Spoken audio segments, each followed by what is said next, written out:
దోశలు క్రిస్పీగా పలుచగా రావడానికి నేను చెప్పినట్లు ఒకసారి దోశ బ్యాటర్ని ప్రిపేర్ చేసుకొని చూడండి. చాలా అంటే చాలా పర్ఫెక్ట్గా క్రిస్పీగా వస్తాయి. బౌల్లో 1 గ్లాస్ మినపగుళ్ళని తీసుకుందాం. 1 గ్లాస్ మినపగుళ్ళకి 4 గ్లాసుల వరకు బియ్యాన్ని పోసుకోవాలి.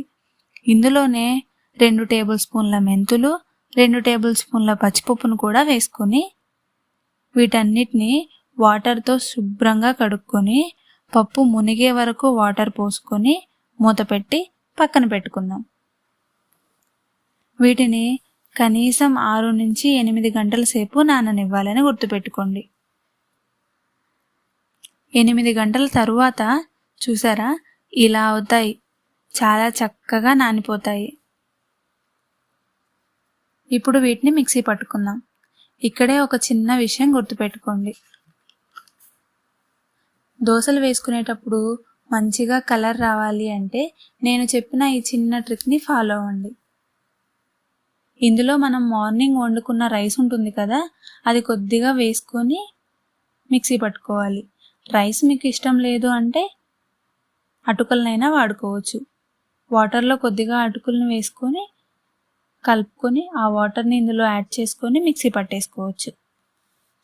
చూడండి ఇలా. ఇప్పుడు ఈ మొత్తాన్ని నేను మిక్సీ పట్టి ఒక బౌల్లోకి తీసుకుంటున్నాను.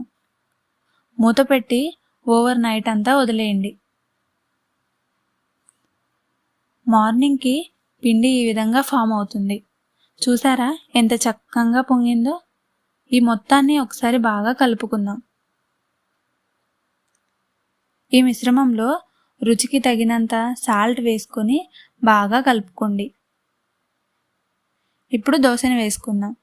బాగా హీట్ అయిన పెనంపై వాటర్ చల్లుకొని మంటని సిమ్లోకి టర్న్ చేసి దోశ వేసుకొని ఇప్పుడు హై ఫ్లేమ్లోకి పెట్టుకోవాలి.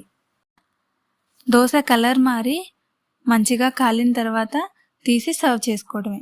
చాలా క్రిస్పీగా టేస్టీగా ఉండే దోశలు రెడీ.